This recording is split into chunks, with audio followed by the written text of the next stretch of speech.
tradicional ya durante todos los años, a los amigos y amigas, estudiantes,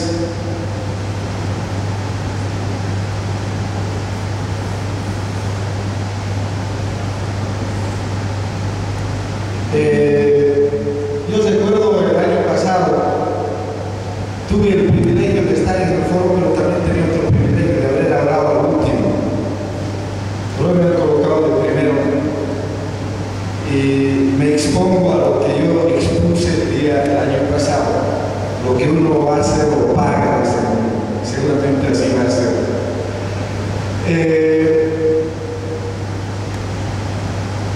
Intentando construir el proceso, ver las características críticas, revisando desde la historia larga, desde la ley del 74, el debate del 74, el debate del 96 y el debate actual. Uno encuentra, reitero, revisando, que los mismos temas del debate y las mismas identificaciones de los factores de la crisis hoy son parte también del debate. Que el sistema en el 96 colapsó porque el CNF se había vuelto una entidad demasiado burocrática, corrupta y politizada. Hoy también forma parte del debate. La definición de los intereses entre las misiones de bosque y las misiones agrarias forma parte del debate. Forma parte del debate la nueva institucionalidad.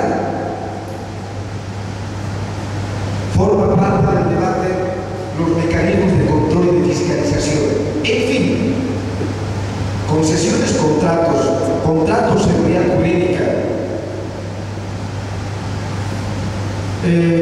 sistema sancionatorio, siguen formando parte del debate hoy como ayer.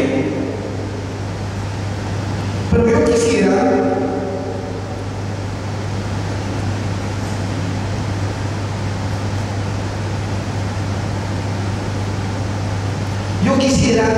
inicialmente empezar con un diagnóstico. ¿Cuál es la situación de los bosques hoy? Efectivamente hay una evidente distribución de nuestra masa boscosa. Todas las investigaciones inicialmente nos decían que teníamos 53.5 millones desde el 75. En 2010, más o menos tenemos 46 millones de superficie boscosa o con vocación forestal. Si uno compara cuánto de bosque tenemos o suelos forestales con vocación boscosa, compara con la deforestación que hemos tenido desde el 75 al 2010, efectivamente coinciden los datos. Los datos nos indican que más o menos desde el 75 al 2010, más o menos hemos perdido de bosque entre 7 y 8 millones de hectáreas, con una tasa anual probablemente de 300.000 y más superficie año de deforestación. Pero también tenemos que saber dónde se está concentrando, cuáles son las actividades que se están llevando al bosque. Y no es ninguna novedad que la ganadería concentra la mayor cantidad de superficie desmontada. Pero es lógico también, probablemente no en la pampa veniana o en las sábanas, pero fundamentalmente yo diría en Santa Cruz. ¿Y por qué? Por el sistema extensivo de la ganadería. Porque la ganadería está administrada con tecnología de hace 2 o 3 décadas atrás, por no decirlos más. No tienen potreros manejados, no tienen pastos cultivados y no tienen, que se llama, un hato ganadero modernamente administrado, y necesitan mucha cantidad de tierra para poder mantener, ¿no?, niveles de ganancia con poca inversión. La agroindustria también, y acá también tenemos que decir, fundamentalmente los mercados. Y ustedes recordarán que estamos viviendo desde la década del 90 una especie de capitalismo de producción. El mercado determina el producto y necesitamos desmontar para resolver esa apetencia del mercado. La caña de azúcar, el algodón, pero hoy día el grano de oro, la soya. Y a pesar de que podría resolverse el tema también con una mejor calidad de la producción, no hemos cambiado nuestro sistema productivo. No estamos logrando ampliar la superficie productiva hace más de 1 o 2 décadas, pero resolvemos el problema ampliando el desmonte. Están los colonizadores extranjeros, yo diría brasileños, suizos, en lo que se podría llamar la extranjerización de la propiedad. Están los campesinos bolivianos, 466.000, agricultores indígenas, 220.000, y los colonizadores japoneses. Más o menos una superficie desmontada de 4 millones. Reitero, desde el 75 a la fecha tenemos entre 7 y 8 millones. Pero así están distribuidos, ¿no? En estos sectores se distribuyen los desmontes. En contraste, ¿cómo están los derechos en los bosques? Yo por lo menos hace media década o probablemente más escucho una cifra y un dato, que la superficie bajo manejo forestal estaría entre 9 y 10 millones de hectáreas. ¿Cuántos más o menos se aprueba año? 700, 800.000, 900 como máximo. Esta es la tasa anual de incorporación de bosques al manejo forestal con los instrumentos de gestión forestal. Si eso es así, tendríamos que tener no 8 millones, no 9 millones, porque yo escucho hablar casi una década atrás de esta cifra. Lo que sucede es que la superficie donde estaba concentrada la mayor cantidad de manejo forestal, que es las concesiones forestales de la empresa forestal, desde el 96 ha bajado de 5 millones. Cuando ocurre la transición al régimen forestal, estamos hablando aproximadamente ahora de 3 millones. Esto no está permitiendo crecer sostenidamente. Pero paralelamente a esta disminución, a mí no me gusta dar lecturas de cifras, me gusta analizar críticamente las cifras. Pero paralelamente está creciendo de manera importante la superficie en comunidades y pueblos indígenas. Estamos hablando de casi 2 millones. Para las concesiones forestales, en el futuro de la nueva ley forestal o de la ley de bosques, se está estableciendo contratos de operación. En lo personal, yo tengo una opinión, que no debería ser solamente exclusivamente para campesinos indígenas, también en tierras fiscales forestales con vocación boscosa debiera permitirse a operadores privados manejar y administrar. Esto podría de alguna manera equilibrar, porque de lo contrario solamente el manejo forestal estaría centrado en el futuro en pueblos indígenas y en comunidades. Más o menos cuánto potencialmente tenemos en pueblos indígenas: 12 millones de hectáreas de bosque. ¿Y cuáles son las relaciones que se establecen con pueblos indígenas? Relaciones de terciarización. No son los indígenas los que aprovechan, son los que aprovechan a través de contratos de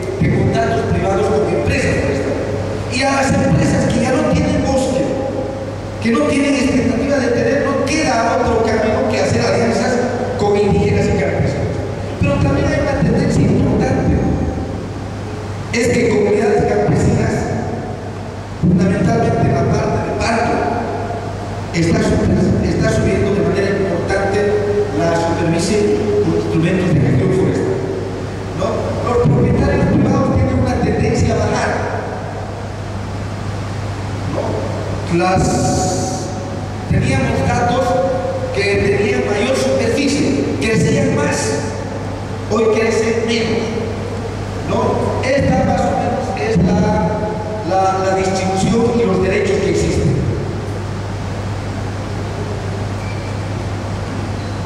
Ustedes saben, después de analizar esta primera parte, cuál es la masa forestal que tenemos, quiénes son los responsables de la deforestación o a dónde va a parar la deforestación y cómo están distribuidos los derechos en los bosques. Hoy tenemos que plantearnos, para frenar la deforestación, para consolidar un modelo que permita aprovechar y conservar, tenemos que tener un Estado suficientemente fuerte. No hay posibilidades sin Estado fuerte. Y nosotros hemos acuñado un concepto: gobierno en los bosques, pero no que tiene la concepción coercitiva, porque de lo contrario tendríamos que seguir confinando antes a la superintendencia, hoy a la BT, hacer una especie de regimiento militar, y no necesitan ser administrar a la BT en los bosques bajo un concepto militaresco. Gobierno en los bosques significa controlar, fiscalizar el recurso y promover el acceso al derecho, dinamizar la economía de bosques. Pero para llegar a este punto teníamos que tener presencia en todo el país, y hemos empezado afectando lo que había estado corroyendo, lo que decantó al modelo anterior, la exagerada y dramática corrupción de los sistemas de control. ¿Y cuál es eso? El mercado de la ilegalidad. Y sobre el mercado de la ilegalidad, fundamentalmente de CEFO, se ha escrito y se ha denunciado muchísimo. Ya Alicia Tejada de Guarayos y otros se encargaban de denunciar de manera permanente sobre este tema. Es que este sistema de la ilegalidad había construido esto simplemente como un instrumento mercantil que servía para blanquear la madera ilegal, los productos ilegales. Que esto no solamente era un delito, distorsionaba el conjunto de la economía forestal.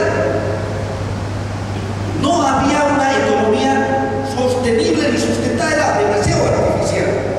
Teníamos un mercado con precios bajos de la madera, pero un mercado artificial que se podía caer en cualquier rato haciendo medidas de impacto como la que hicimos.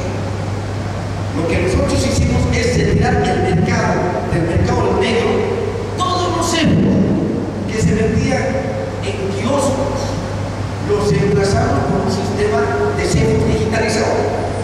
Cuando vimos eso, claro, todo el mundo se quedó con madera en su rodeo. Los censos mal elaborados y sobreestimados empezaron a tener problemas, ¿no?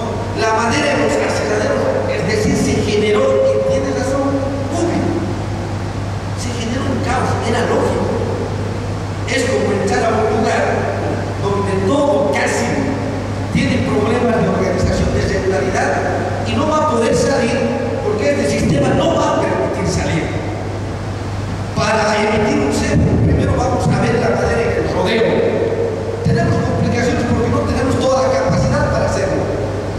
Verificamos la troza, verificamos que esté correctamente, o que sea coincidente con lo que se ha establecido en el censo forestal, en términos de altura comercial, en términos de volumen.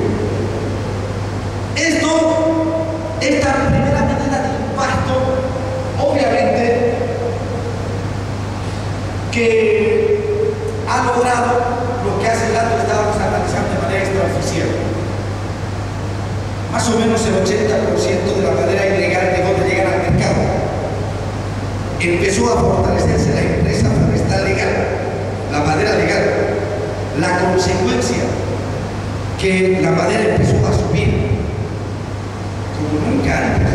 La madera había llegado a subir, y acá el ingeniero Mancilla tiene estudios de mercado, del mercado de la madera. El fenómeno del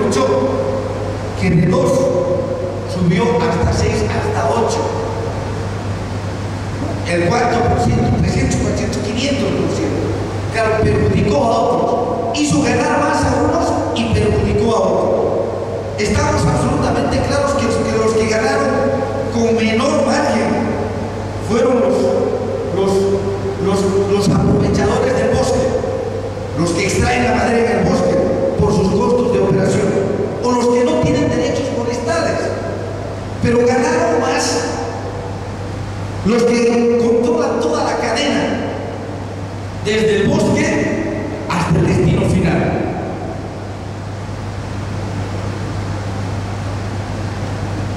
Por primera vez, y todos saben,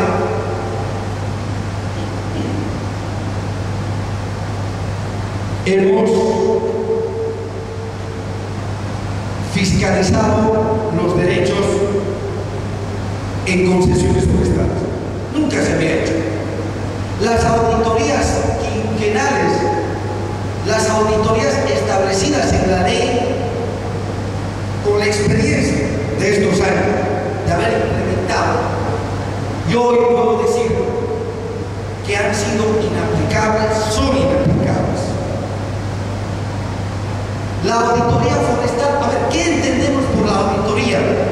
El cumplimiento estricto de todo lo que uno se ha comprometido. Pero para hacer auditoría a una concesión forestal donde el Estado nunca le hizo, tendría que uno volver al área de la primera intervención. Por lo menos en algunos casos, a las PPN, a las parcelas permanentes de monitoreo. Muchos concesionarios no han establecido las parcelas permanentes de monitoreo.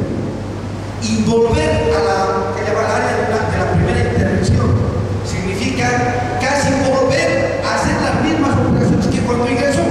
Tienes que volver a abrir caminos. El bosque ya se ha reconstituido, estoy hablando de 10, 15 años atrás. Esta dinámica del bosque, que se reconstituye esta naturaleza biológica del bosque. Eso, hacer una auditoría, haciéndola bien, supongo que tendría que llevarnos más de un año por concesión forestal. Nosotros hicimos inspectorías con mecanismos, con criterios y con herramientas que nos permita, a partir de los 2 últimos años de aprovechamiento, solamente los 2 últimos años, nos permita saber más o menos cómo se está aprovechando el bosque y cuál es el nivel de respuesta que tiene el bosque al aprovechamiento. El primer elemento, no voy a señalar, hemos discutido varias veces. Lo que sí estamos viendo son los temas que yo advertí en su oportunidad. La respuesta del bosque es natural. No hay inversión en tratamientos silviculturales. Pocas empresas han realizado esfuerzos para el enriquecimiento, para la restauración. Estoy hablando con inversión, no de manera natural. Generalmente las empresas no han desarrollado. En conclusión y en síntesis, nosotros más o menos hemos desarrollado el 70% de las inspectorías. El próximo par de semanas estamos sacando oficial y formalmente los resultados de las inspectorías.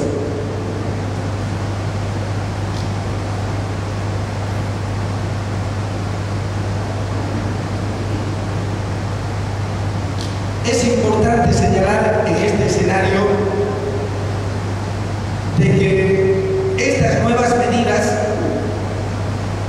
tienen que permitir sentar las bases para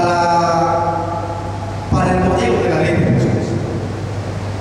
Porque si algo nos trauma son los cambios traumáticos y periódicos. Porque te estás queriendo acomodar y ya viene una próxima autoridad y lo vuelve a cambiar lo que ya se había reorganizado. Y esa transición se llama manejo integral de bosques. Es complejo. Nosotros lo venimos discutiendo en largas horas. ¿Cómo entendemos el manejo integral? Desde el punto de vista del ordenamiento territorial, desde el punto de vista vista de las perspectivas de cada comunidad, de cada pueblo y de cada región. A ver, integralidad con diversidad, integralidad con diversificación. ¿Qué hacemos en un bosque chaqueño con una comunidad donde solo tiene madera? ¿Qué le vamos a decir a esta comunidad? Además de madera, usted tiene que aprovechar plantas medicinales, tiene que aprovechar palmera, tiene que aprovechar miel de abeja. Y la comunidad le dice, ¿y con qué? ¿Cómo? Pero estamos realizando todavía un primer esfuerzo. Hemos hecho aprobar en la ley 337 el plan de gestión integral de bosques y tierras, que solamente está para comunidades campesinas. Las comunidades campesinas e indígenas, fundamentalmente en las zonas de colonización, están fuertemente ligadas al mercado, y el mercado les ha obligado a vivir en el margen de la informalidad. Necesitamos formalizarnos, y la formalización va con este instrumento que tiene incentivos. ¿Cuáles son los incentivos? Que los que tienen plan de gestión integral de bosques y tierras, BEGIB, no van a pagar patente y pueden utilizar la tecnología adecuada para no seguir estigmatizando a la motosierra. Creo, honestamente, volver a remarcar y repetir lo que yo había manifestado el pasado año. Y aquí vuelvo a repetirlo por la parte que dice: el debate casi es calcado del 96 comparado a la época actual. Hay determinados ejes críticos de la nueva ley de bosques con visiones distintas. Uno de ellos se llama ¿cómo vamos a reclasificar los bosques y las tierras? Y les quiero decir que uno se está cuestionando los planes de uso del suelo, porque en los planes de uso del suelo existen restricciones que no te permiten cambiar el uso de la tierra y establecer categorías de uso de manejo de bosques y de tierra que sean inadecuadas a determinada actividad y con determinada herramienta. ¿Cómo molesta esto? La propuesta es levantar, rehacer los cruces y abrir las restricciones para otros objetivos. La otra se llama las tierras de producción forestal permanente. Efectivamente, en uno y en otro hay problemas, porque claro, uno ve, de acuerdo a las imágenes satelitales, y donde el mapa del 2001 te dice, acá hay bosque, y vas a ver un como bosque, aunque hay tierras de bosque con bosque y sin bosque, pero nunca hubo bosque. Y ahí los actores nos plantean, ¿cómo usted me va a seguir definiendo mi derecho o sancionando cuando aquí hay problemas, hay errores? Por tanto, hay que modificar esta categoría de TPPP, porque además en esta categoría no se permite el cambio de uso del suelo por otro instrumento que permita. Yo lo veo complicado entender para los que sostienen la visión agraria, pero también para los que sostienen la visión forestal. Y aquí siempre les digo a los compañeros con el más absoluto cariño: hay algunos que defienden los bosques porque los interesa defender como producción de madera. Es decir, estas son dos visiones encontradas. Este es uno de los temas críticos de la nueva ley de bosques. Sobre este tema va a ser difícil encontrar consensos. Lo planteo como tema crítico. Y instrumentos de gestión.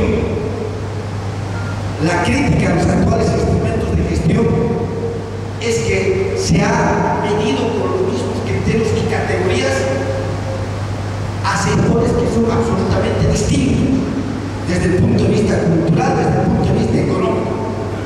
Campesinos indígenas tienen que cumplir con las mismas exigencias que una empresa forestal. Tienen que acomodarse a una otra visión, unos y otros. Fundamentalmente el instrumento de gestión es un instrumento de manejo que fue importante porque no había en los años 70, pero no tenemos que dejar de mencionar que es un instrumento para sacar solamente manejo y que no garantiza la reinversión en el bosque. Les planteo como problema crítico. El sector empresarial indica que si se vaya a cargar más costos en este instrumento ligado a la conservación, ligado a la reinversión, a tratamientos culturales, ¿no?, a la formalización, para el sector empresarial esas exigencias serían casi como su muerte. Lo planteo como crítica. La regionalización del manejo forestal. Tenemos que construir la ley de bosques no a partir de una visión homogénea, heterogénea, que logre compatibilizar las características y las peculiaridades de cada tipo de bosque, de cada tipo de región, pero ojo, sin provocar fragmentos irreconciliables. Es decir, no se podría tener, no tendrían por qué tener instrumentos en la Amazonía distintos a los que se tienen, serán particulares, porque de lo contrario vamos a tener una especie de miscelánea de varios colores, ¿no?, del desarrollo forestal en nuestro país. Otro tema crítico se llama patentes, regalías y incentivos. Las regiones están planteando que de su territorio no puede seguir saliendo sus recursos sin que el operador no deje. A eso se le llama regalía. La nueva Constitución establece el concepto de regalía. No necesariamente eso significa que no haya la patente. La composición actual de la patente tiene regalía. Primero, ¿por qué la patente? Es la retribución al derecho que le estás otorgando, la retribución económica por el uso del derecho. Es igual la regalía, pero la regalía territorializada. Cuando nosotros cobramos patente, le redistribuimos a la región, eso es regalía, y nos quedamos con una parte. No sé si ahora va a tener la misma composición, o si va a haber patente por separado, y le vamos a dejar a las regiones que cobren la regalía. Dos peligros. Si les dejamos a las regiones que cobren por regalía, primero que se van a volver, van a defender y van a hacer un ejercicio probablemente abusivo, recaudacionista, y que puedan hacer inviable la actividad forestal.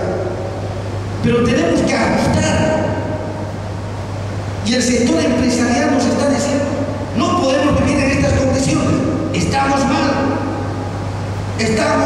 no estamos ganando, no es suficiente todas las medidas, es decir, estamos debilitados, pero la gente, la sociedad